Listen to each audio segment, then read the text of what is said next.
Hello friends, last period we have seen some questions of language study and now today we are going to learn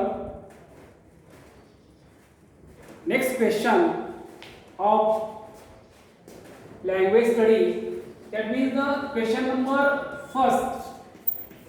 Question number first वाला त्या ठिकाणी B आपण पाहू. Do as directed. Do as directed.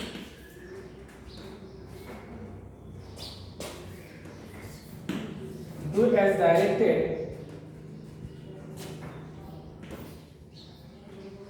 In B, question number first. त्यामध्ये परत दोन आहेत. B मध्ये परत पहिल्यांदा आहे attempt anyone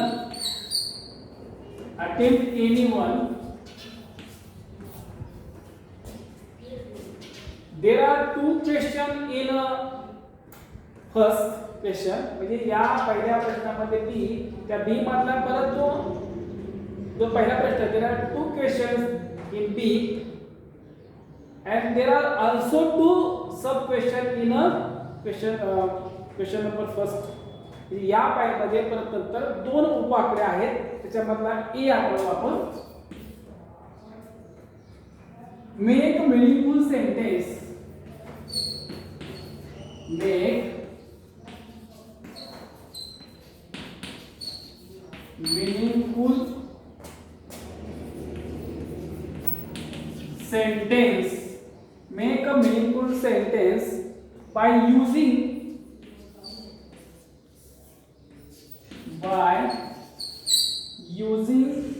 the phrase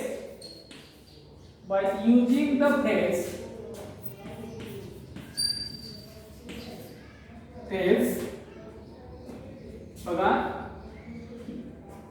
there is a given phrase या ठिकाणी phrase दिलेली असते.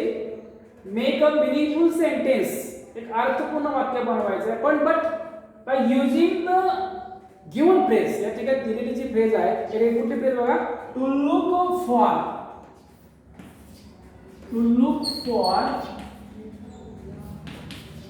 Is a given phrase. या ठिकाणी ही दिलेली जी फ्रेज आहे या फ्रेजचा उपयोग करून काय करायचंय वाक्य तयार करायचंय. मेक अ मीनिंगफुल सेंटेन्स अर्थपूर्ण वाक्य असायला पाहिजे. कसं बघा लुक फॉर म्हणजे इन सर्च ऑफ चा शोधणे फाइंड आउट म्हणजे काय लुक फॉर और in search of it is also the meaning of this phrase in search of म्हणजे आणि मराठीमध्ये चा शोध घेणे बघा. She was looking for बघा सी ती काय करत वाक्य पूर्ण करूया. She was looking for her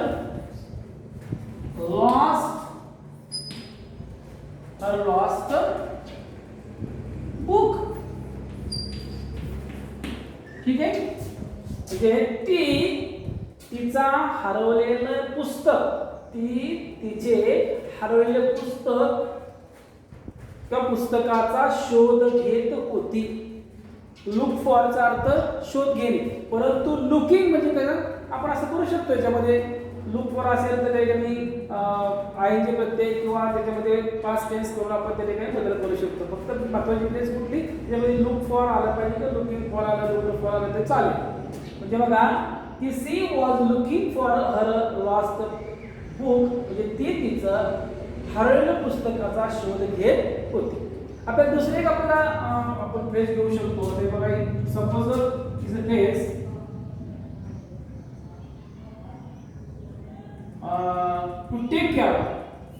to take care of. Suppose this is a phrase. या ठिकाणी एक तुम्ही सुद्धा पाहिले करून डाऊट वगैरे फ्रेज आहे. अजून there are lot of phrases, म्हणजे बऱ्याचशा खूपच त्या ठिकाणी फ्रेज शब्दसमूह आहे. त्याचा उपयोग काय करायचा या प्रश्नामध्ये जे बी मधला जो पहिला प्रश्न आहे त्या पहिल्या मधला ये हा असा प्रश्न असतो का. क्वेश्चन नंबर फर्स्ट मध्ये ए मध्ये 6 प्रश्न असतील 2-2 मार्काचे आणि हा 5 असतील 4 असतील आणि हा 2 असे करून 10 मार्काचा तो प्रश्न आहे. तर हा टेक केअर ऑफ अशा प्रकारची काय किंवा लुक फॉर अशा प्रकारची ठीक असेल त्याचं काय करायचं वाक्यात उपयोग करायचा आहे. म्हणजे आपल्याला माहिती पाहिजे याचा अर्थ. त्याचा लुक फॉर तुम्ही असा सांगितला की चा शोध घेणे आणि तो चा शोध घेण्याचा वाक्यात उपयोग करायचा आहे. आपण मराठी बोलतो की ती तिच्या हरवलेले पुस्तक शोधत होती. हा जरा तुमचं मराठीमध्ये तेच इंग्रजीमध्ये she was looking for her lost book. To take care of म्हणजे ची काळजी घेणे बघा ची काळजी घेणे. कसं करू शकतो आपण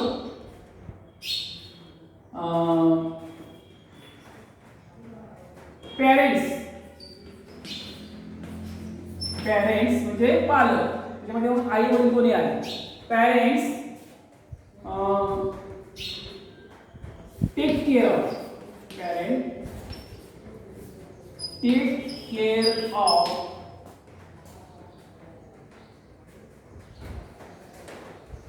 each family member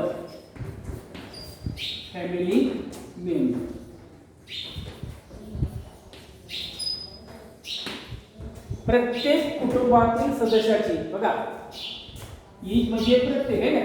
ईच म्हणजे प्रत्येक आणि फॅमिली म्हणजे कुटुंब मेंबर म्हणजे सदस्य. प्रत्येक कुटुंबातील सदस्याची काय करते पालक काय करत असतात काळजी घेत असतात. तर ठीक आहे अशा प्रकारचा असे बरेचसे फ्रेजेस आहेत ते तुम्ही काय करा वाचून थोडासा प्रयत्न करा. शक्यतो स्वतःच्या भाषेत वाक्यरचना करण्याचा प्रयत्न करायचा आहे.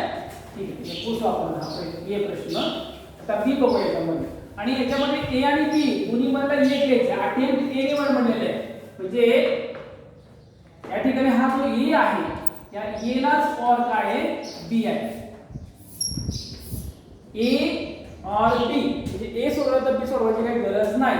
तर आपण तुम्हाला ते ठिकाणी सांगण्यासाठी पण मी घेतो बी आला त्याच्यामधला काय आहे add a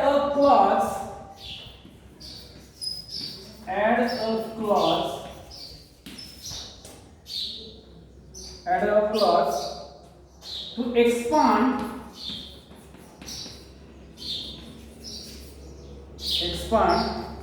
the following sentence.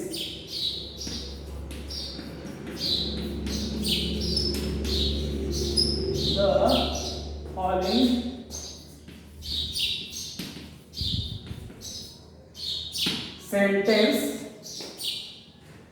meaningfully.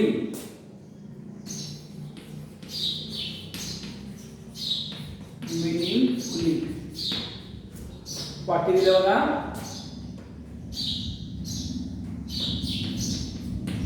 वाक्य काय दिले इनकम्प्लीट सेंटेन्स आहे. I found a stone.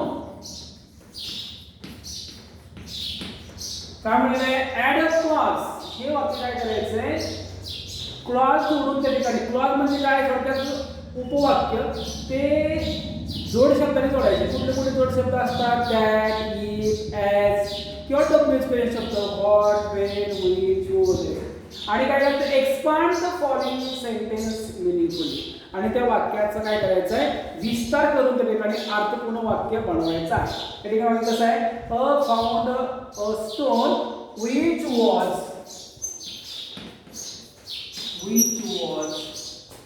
shining brightly.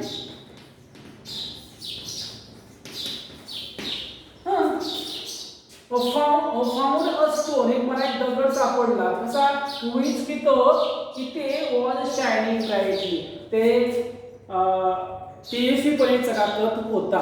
काय करायचंय इथून पुढे काय करायचंय हा कंजक्शन आहे which is a conjunction हा जोड शब्द आहे. आणि या जोड शब्दानं हे दुसरं वाक्य होते first sentence and this is a wall shining brightly. या ठिकाणी वाक्यात करता कुठं असू शकतो तर ईट.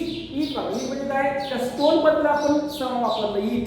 मग आय फाउंड अ स्टोन हे वाक्य पहिलं. आणि ईट was shining brightly. Eat I ईट. आणि ते जेव्हा आपण वॉइसनं वाक्य जोडतो तेव्हा ते ईट निघून जातं. ते इथं असं. ठीक आहे. ईट वॉज शायनिंग ब्राईटली हा बी झाला. आता काय करूया आपण दुसरा क्वेश्चन बघूया आपण बी मधलाच. There are also two sub questions of second B. हा जरा पहिला. हा दुसरा पण काय म्हणतो बघा, अटेम्प्ट एनी वॉज म्हटलेलं आहे. तिथं पण काय केलेलं त्या दोन मध्ये दोन प्रश्न आहेत. पहिला ए बघूया आपण. हा सोपा आहे. It is a easy question. As a prefix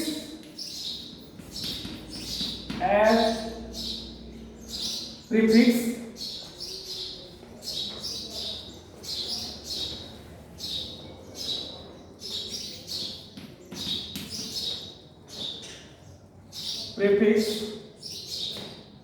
or suffix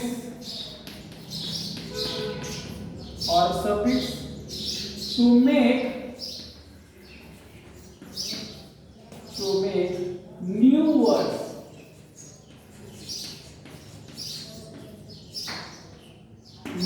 बघा. and a prefix पाठीमाग आपण शिकलेलो आहे, 9वी मध्ये शिकलोय, 8वी मध्ये शिकलोय.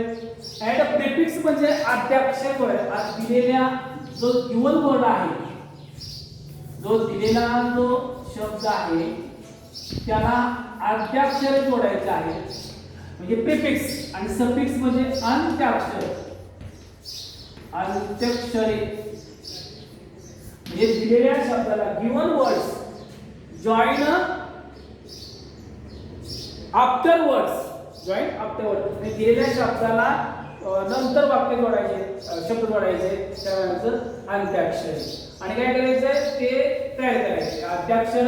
आणि शक्यतो अंत्याक्षर कसं असतात UN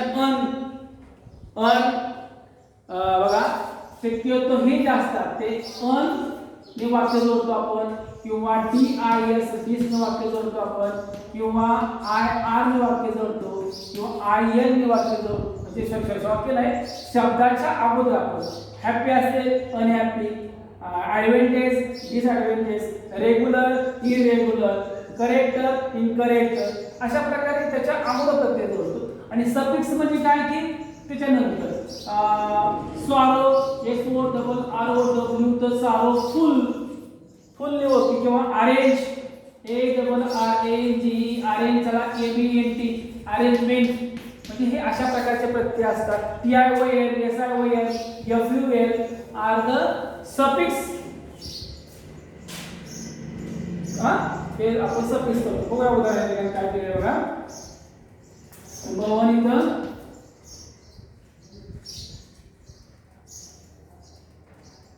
क्लीन. तर क्लीनचं काय करू आपण unclean. Unclean is a prefix. आणि सेकंड काय दिले बघा करेज. तर काय करू आपण CORAGEOUS. या ठिकाणी सफिक्स केला आपण OUS. तर या शब्दाला काय केलं आपण इथं अन केलं. मग याच्यामध्ये तुम्ही दोन शब्द दिलेले आहेत तर तुम्ही अन पण लावू शकता. करेज डिस्करेज करू शकतो आपण.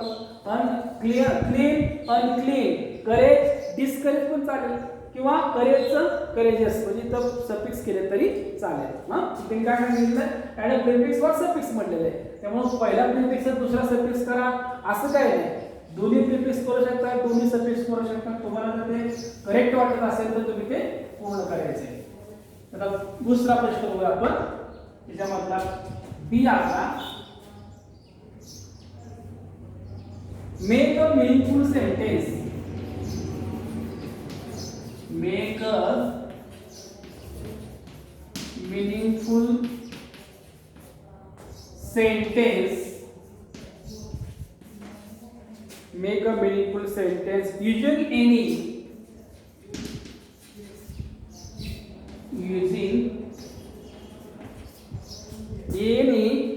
one of the बरोबर.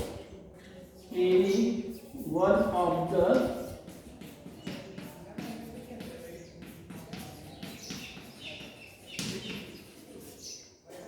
following words. Make a meaningful sentence, अर्थपूर्ण वाक्य बनवायचंय using any one of the following words. काय ठिकाणी दोन शब्द दिले असतात का, किंवा आता बघितलेला आपण तोच असे असतात क्लीन आणि दुसरा जो आहे तो करेजेस. ह्याच्यापैकी फक्त एक बनवायचं. आपण एक वाक्य दोन्हीपैकी एक बनवायचंय. Make a meaningful sentence using any one. आणि एनी वन म्हणजे दोन्हीपैकी एकाचा उपयोग करून सुद्धा तुम्ही काय करायचंय, द फॉलोइंग वर्ड दिलेल्या शब्दाचा कोणत्याही शब्दाचा एक घेऊन वाक्य बनवू शकता, पण अर्थपूर्ण असावं, मिनिंगफुल सेंटेन्स. आता बघा, माय मदर क्लीन्स. वर पण काय आपलं आपण माय मदर क्लीन्स आवर हाऊस. ठीक आहे. याचं पण चालू आपण. ठीक आहे. एखाद्या वाट्याला मला असं बनवायचं याचं, तर तो बनवू शकतो. बरोबर आहे. या ठिकाणी काय दिलं बघा, हेच वाक्य बाबा दुसरं बनवू शकतो. बघा वाक्य सोडून दिलं, तर वाक्य सोडून दिलंय ते बघा आपण. द young boy showed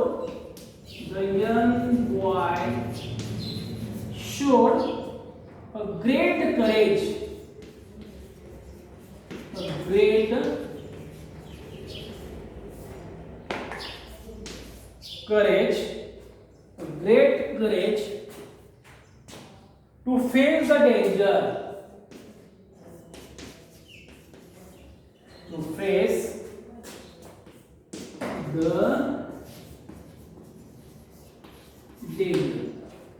ठीक आहे. म्हणजे दोन्ही लिहायची काय गरज नाही, दोन्हीपैकी एक जे तुम्हाला सोडवायला. हे वाक्य छोटंसं मी तुम्हाला करून दिले, सोपं छोटंसं वाक्य सोपं आहे. माय मदर क्लीन आवर हाऊस जरी तरी चालेल. म्हणजे याचाच दोन्हीपैकी एकाचा उपयोग करून वाक्य बनवायचं आहे. ठीक आहे. तर विद्यार्थी मित्रांनो, अशा प्रकारे आपण लँग्वेज स्टडीचा जो पहिला प्रश्न आहे तो ए आणि बी 10 मार्काचा आपण पूर्ण केलेला आहे. पाठीमागे आपण पहिल्या प्रश्नाचा ए पूर्ण केले, आता हा बी.